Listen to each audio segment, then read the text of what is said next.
मैं इस वक्त धारचूला के जो 2025 का चुनाव है नगर पालिका परिषद का, उसमें आप जनता की राय लेना चाह रहा हूँ। इसमें मैंने माइनॉरिटी से और मेरे साथ इस वक्त एसटी से है, एससी से है और ओबीसी से है और वाल्मीकि समाज से है।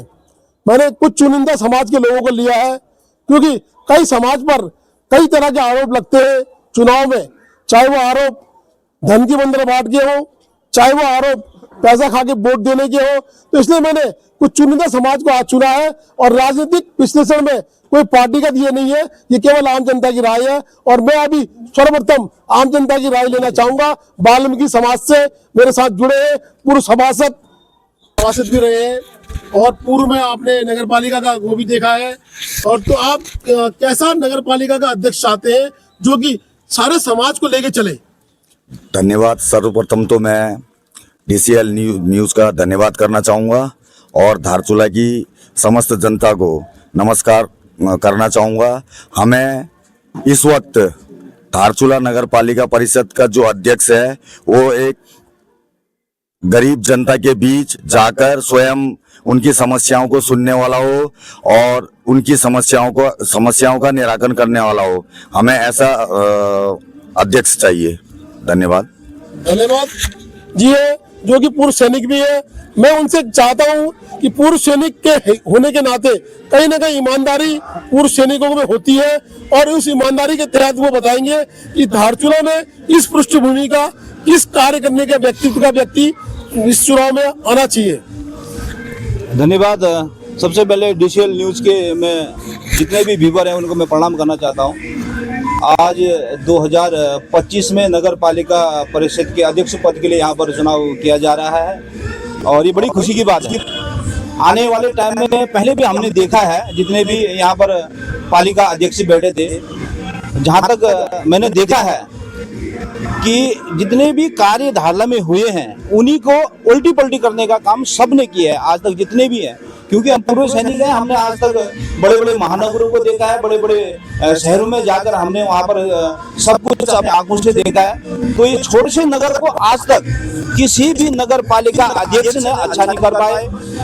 क्योंकि यहाँ पर क्या होता है कि आप पद पे बैठ गए हैं, पद में बैठने के बाद सिर्फ अपने जेब में डालने की सोचते हैं। हम जितने भी आज तक बैठे हैं, मैं सब पे इल्जाम लगाऊंगा, क्योंकि आज तक कोई भी इस धारचूला में काम नहीं हुआ है। धारला की गलियां देख लो, धारला के गड्ढे देख लो, धारला की परिस्थितियां देख लो, पानी से लेकर सीवर लाइन से लेकर कई समस्या हैं। इससे पहले भी जो हमारी पालिका अध्यक्षा थी वो ऐसी समाज से थी, लोगों ने उन्हें बना तो दिया, लेकिन धरातल पे क्या काम हुआ? आज वो जनता पूछना चाहती है उनसे कि धरातल पर आपने क्या काम किया है। और जो यहाँ पर जो भी अच्छा प्रत्याशी होगा, जो इस धारचूला के लिए हमेशा के लिए सोचता होगा, छोटे छोटे प्रॉब्लम में उनका साथ देता होगा, ऐसे उम्मीदवार को हमको जिता के भेजना होगा।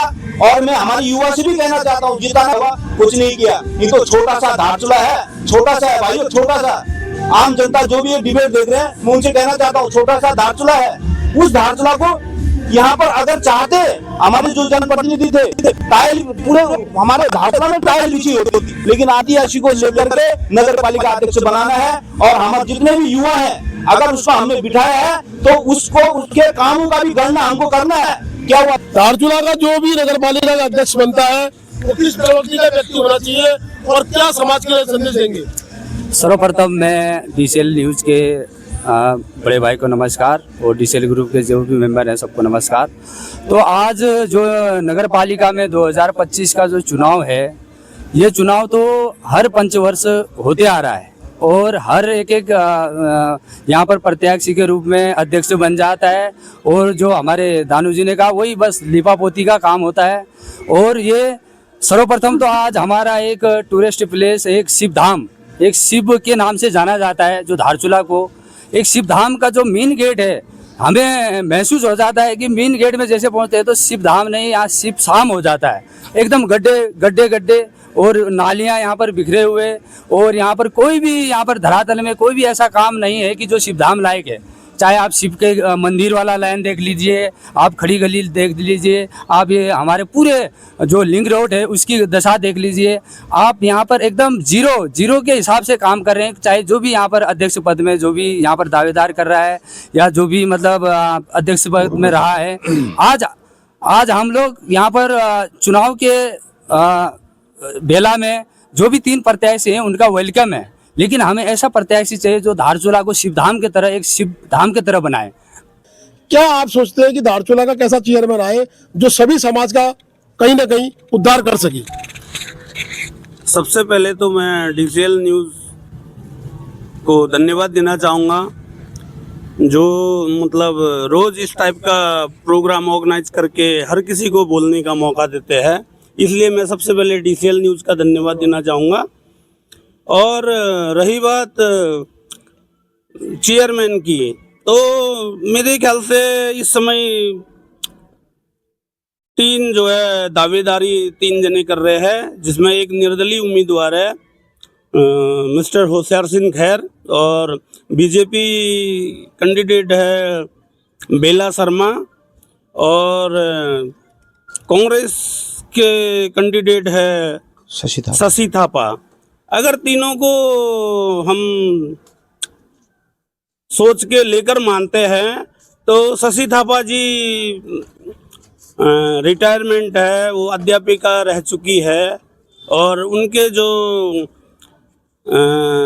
पति देव जी है भूपेंद्र सिंह थापा जी, जो पिछले 25-30 साल से लगातार धारचूला को सेवा दे रहे हैं, लगातार काम करते हैं, व्यापार संघ से जुड़े हुए हैं, व्यापार संघ के अध्यक्ष है और गोरखा समुदाय के अध्यक्ष है। तो मुझे लगता है, मेरा सोचना है कि शशि थापा जी को मैं आपको टोकूंगा। मैं आपसे एक जानना चाह रहा हूँ कि धारचूला को कैसा चेयरमैन चाहिए। मैं ये नहीं जानना चाह रहा हूँ कि किस पार्टी का चाहिए।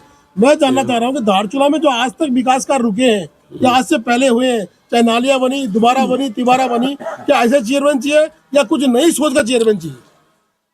धारचूला में चेयरमैन ऐसा होना चाहिए जो कि मतलब नए सोच के साथ आए, नए कार्य को लेकर के आए और विकास की गति बढ़ाए। जो यहाँ पर कार्य हो रहे हैं, जैसे 20 साल पहले के टाइल्स है, उसी में ऊपर नीचे करके जो है कार्य को पूर्ण करके वो लोग दिखा करके उसी में गुजारा चल रहा है, उसी में उनका 5 साल कट जाता है। तो नया काम चाहिए, नया चेयरमैन चाहिए, अच्छा चेयरमैन चाहिए जो युवाओं को लेकर चले और समाज को लेकर चले और नगर को लेकर चाहिए। कि धारचूला को किस समाज को कैसे आगे बढ़ना है, ऐसा कैसा चेयरमैन आपको चाहिए? सबसे पहले तो मैं डीसीएल न्यूज़ का शुक्रिया अदा करता हूं, और धारचूला क्षेत्र जो है मैं न जाने कितने चेयरमैन दिए, शायद कुछ चेयरमैनों ने अच्छा काम किया, कुछ ने नहीं किया, क्योंकि इस क्षेत्र को नीचे ही धकेला है सबसे ज़्यादा। मेरे साथियों ने वैसे कह ही दिया है कि यहाँ टाइल्स जो है फिर गेरुआ रंग करके फिर उसको पोता गया, नालियों की हालत और सड़कों की हालत, गड्ढा मुक्त धारचूला तो है नहीं। क्षेत्र से कोई भी आता हमारे में क्या वो नगर पालिका अध्यक्ष जो भी बनेगी उसको बताना चाहेंगे क्या होगी? धन्यवाद। मैं पूर्व नगर पालिका सभासद रह चुका हूं। 2013 में मैंने धारचूला नगर पालिका तहसील वार्ड से चुनाव लड़ा और धारचूला की आप लोगों ने, समस्त जनता ने मुझे भारी बहुमत से विजय बनाकर मुझे नगर पालिका कार्यालय में भेजा, और मैंने अपने उस कार्यकाल में तहसील वार्ड की जो भी मूलभूत समस्याएं थी उनको तो दूर किया ही किया। आज की समस्या और उसके बाद आज एक बहुत बड़ी हमारी मूलभूत समस्या है कि तहसील वार्ड नदी किनारे पर स्थित है, और उसी से टच होता हुआ हमारा विवेकानंद वार्ड और गद्दार वार्ड है, जिसमें नदी किनारे नदी से सुरक्षा के लिए तो तटबंध बना दिए गए, लेकिन अभी जो है तहसील वार्ड और गद्दार वार्ड और विवेकानंद वार्ड को सुरक्षित करने के लिए कोई तटबंध का निर्माण नहीं किया गया है।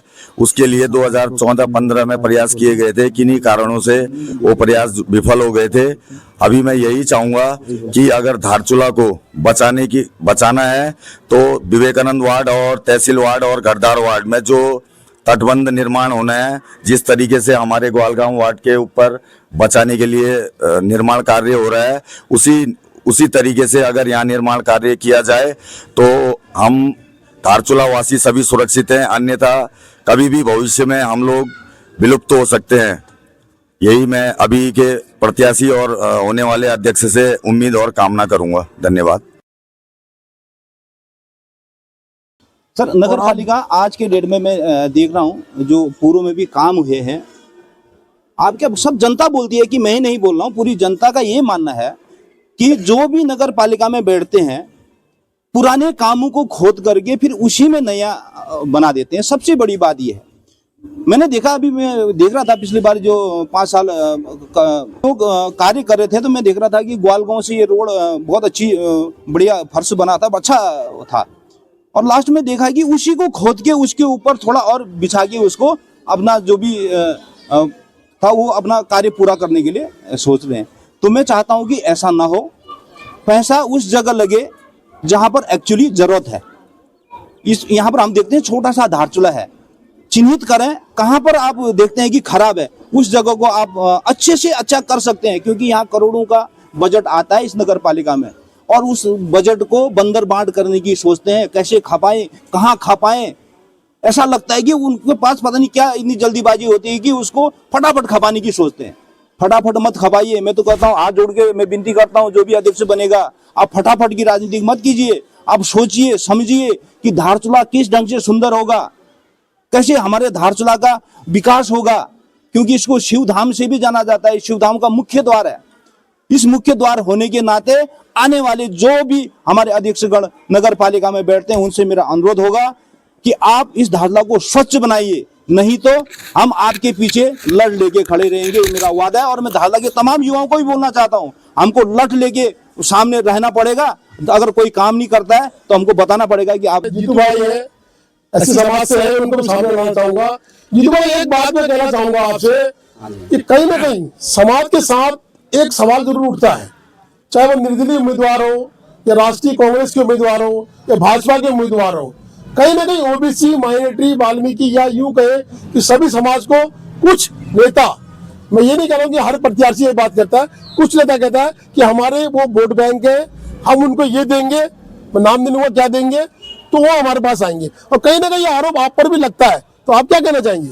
सर्वप्रथम तो मैं हमारे जो भी प्रत्याशी बनता है या जो भी चेयरमैन या जो भी आज तक जो चुनाव लड़ चुके हैं या लड़ रहे हैं, तो उनका वास्तव में आप सही बोला आपने कि जो टारगेट एससी समाज को किया जाता है कि भैया आज एससी समाज के कितने वोटर्स हैं, एससी समाज के लीडरों को लिया जाता है और उनसे पूछा जाता है भैया आपके कितने वोटर्स हैं और कहाँ कहाँ रहते हैं उनको वोटरों, और शाम को मिलना, हम तुम्हारे जितने वोटर का हम एक मिनिमम एक पोस्ट करके उनका रेट बनाएंगे। तो मैं ये उनसे भाई लोगों से ये पूछना चाहता हूँ कि यार एससी समाज आज बिकने क्या, हम तिब्बत से को भेड़ बकरी थोड़ी आ रहे हैं या तिब्बती बकरी थोड़ी है जो यहाँ लाते बोचोरे के हवाले कर दे, उनका रेट कर दे और उनको फिक्स करके काट दें। आज मैं उन भाइयों से कहना चाहता हूँ कि हम बिकने वाले नहीं हैं, अब हम खरीदने वाले हैं। अगर मैं ये चैलेंज ही देता हूँ आज आपके चैनल के माध्यम से, अगर कोई भी विलम्ब करेंगे हम एक तरफा जिताने का काम करेंगे और एक तरफा उस पार्टी के साथ कंधे से कंधे मिलाने का काम करेंगे, ना कि हम बिकने का काम करेंगे। बहुत निंदनीय विषय है, ताकि हम लोग भाई कमजोर वर्ग से होते हैं, गरीब वर्ग से होते हैं, इसका मतलब ये नहीं कि आप लोग जब कमजोर अपने को मानते हैं, आपकी जब यूनिटी, आपकी एकता टूटती तब आप कमजोर होते हैं। आपकी यूनिटी अगर बंदी रहती है तो ऐसी समाज पर कोई उंगली नहीं उठाता है। इस पर भी आपको चिंतन मनन करने की आवश्यकता है। मेरा कहना ये नहीं है कि ऐसी समाज बिकता है, ऐसी समाज के ऊपर एक आरोप लगता है, ऐसी समाज बिकता नहीं है, उस पर एक आरोप लगता है, क्योंकि वो समाज दबा कुचला होता है और दबा कुचला समाज कहीं ना कहीं परिवर्तन कर सकता है। तो जीतू भाई, इस बार परिवर्तन क्या करेंगे ये बता दीजिए। इस बार हम परिवर्तन साहब में आज मैं आपके चैनल के माध्यम से महिला मातृ शक्ति, युवा शक्ति, जो भी इस चैनल के माध्यम से, आपके चैनल के माध्यम से जुड़ा है, आज मैं उनसे हाथ जोड़ के विनती करता हूं कि हमें एक साथ रह के, एक फील्ड में रह के और एक हाथ के ये पंजे की तरह हाथ में मुट्ठी बन के रहेंगे तो हमें कोई ना खरीदने की बात करेगा ना बेचने की बात करेगा। तो इसी के साथ मैं जो अभी लाइटिंग की व्यवस्था है एकदम जीरो है, क्योंकि जो हमारी बहन बेटियां जो रात को निकलते हैं वो डर के मारे रात को निकल नहीं पाते हैं, और जो बुजुर्ग गण हैं जो आंख से थोड़े कमज़ोर होते हैं वो भी निकल नहीं पाते हैं। तो मेरा एक सुझाव है कि नगर पालिका में जो भी यहाँ पर नगर अध्यक्ष बने, जो भी बन के आए, तो एक सोलर प्लांट का प्रोग्राम किया जाए और हर गलियों में CCTV लगाया जाए ताकि हमारे बहन बेटियाँ सुरक्षा आए, और जो भी अवैध जो नशा कर रहे हैं, हमारे युवा नशा की ओर जा रहे हैं, वो नशा मुक्त रहे वो लड़के, और हमारा धारचूला एकदम सुंदर और स्वच्छ बनाया जाए। और जो गड्ढा दिख रहा है आपको, जो अगर हम अभी तो बरसात है, अभी तो बारिश हो रही है, इसी के साथ मैं ये अनुरोध करना चाहता हूँ कि जो भी यहाँ पर चेयरमैन बन के आए तो इन 2-3 चीज़ों में जरूर से जरूर ध्यान दे और नगर को एक नरक पालिका नहीं नगर पालिका बनाने का कोई। अगले आपने कहा, लेकिन ये एक राजनीतिक मंच नहीं है। मैं आपसे फिर जानना चाहूंगा कि क्या धारचूला के युवाओं में जो नशे की प्रवृत्ति बढ़ रही है, जीतू भाई ने कहा CCTV होना चाहिए, गली गली में स्ट्रीट लाइट होनी चाहिए, आप उस पर क्या कहना चाहेंगे? जो धारचूला में जो नशे के खिलाफ वाली बात है, तो वो तो ये है कि जो है यहाँ की मातृ शक्तियाँ इस नशे के व्यापार को बहुत हद तक रोक सकती है। यहाँ की पुलिस प्रशासन या फिर मातृ शक्तियाँ यहाँ जो नशे के कारोबार कर रहे हैं, जिनके दुकान सज्जा कि देखिए, आप माइनॉरिटी से बिलोंग करते हैं, मुस्लिम समाज भी कहीं ना कहीं, SC समाज, मुस्लिम समाज सब दबे कुचले में आते हैं, तो आप कैसा नगर पालिका अध्यक्ष चाहते हैं जो कि आपके समाज को भी देखे? मेरा तो ये कहना है कि ऐसे नगर अध्यक्ष चाहिए जो सभी माइनॉरिटी को देखे, मुस्लिम समाज, SC ST OBC सभी समाज को देखे और सबको साथ लेकर चले। और ऐसा ना हो कि पीछे पहले के जितने 5 वर्ष जो 10 वर्ष गुजर गए, तो भैया जो जीत जाए, तो जब तक जीता नहीं है तब तक तो गले में हाथ रख के चलता है, भैया तू मेरा। उसके 5 साल के बाद हाँ नमस्ते करते रह जाते हैं, कोने से गुजर जाता है ना। अब चुनाव का टाइम आ रहा है तो साहब कह रहे हैं यार थोड़ा, तो हमें ऐसा चाहिए। देखिए, अभी पार्टीवाद तो नहीं करना चाहिए, लेकिन एक शख्स का नाम तो जरूर लेना चाहूँगा जो हमारे व्यापार संघ से जुड़े हैं और जुड़े रहेंगे शायद। ऐसा सौम्य, सभ्य और छोटे से कार्य के लिए भी कंधे से कंधा मिलाकर चलने वाला ऐसा ही शख्स जो है हमें धारचूला नगर पालिका अध्यक्ष चाहिए या उनकी। धन्यवाद। मैं इस वक्त यहाँ पर आप सब लोग मेरे साथ जुड़े हैं, वाल्मीकि समाज से हमारे पूर्व सभासद जी हैं, सज्जाद अहमद जी थे, जीतू भाई थे, और हमारे फौजी भाई थे रूप सिंह जी, सबने अपनी अपनी राय दी है। सबकी राय का निचोड़ ये निकलता है कि हमारे समाज में जो कुरीतियां बढ़ गई हैं उसको निपटाने के लिए एक ऐसा अध्यक्ष चाहिए जो कि अपने स्वार्थ को छोड़ के, अपने लालच को छोड़ के काम करे। ऐसे अध्यक्ष की आवश्यकता हमारे धारचूला को है, और धारचूला की जनता को मैं इन सब की तरफ से विशेष निवेदन करना चाहता हूं कि लोगों की राय को आप सुने और धारचूला में विकास को आप प्रमुखता देते हुए वोट करें। और विकास करना कहीं ना कहीं राजनीति के लोगों के लिए कम से कम अपने जीवन के अनमोल पल में होना चाहिए, और विकास हर संभव करना चाहिए। ये नहीं कि रूप सिंह जी ने कहा कि पुराने कार्यों को ही नया कर दिया जाता है। इस तरह के भ्रष्टाचार से कहीं ना कहीं गंदगी जन्म लेती है, और वही गंदगी हमारे धारचूला खूबसूरत शहर जो कि आदि कैलाश ओम पर्वत के लिए पर्यटन स्थल के नाम में आज मानचित्र में सबसे आगे जा रहा है, उस पर कहीं ना कहीं बदनुमा दाग लगता है। तो सबकी राय यह है कि निष्पक्ष चेयरमैन धारचूला में आए, और वो चेयरमैन धारचूला का ऐसा विकास करे कि आने वाली पीढ़ियां सदैव याद रखे। मैं सबको इसमें धन्यवाद देना। Please do like, share and subscribe DCL News.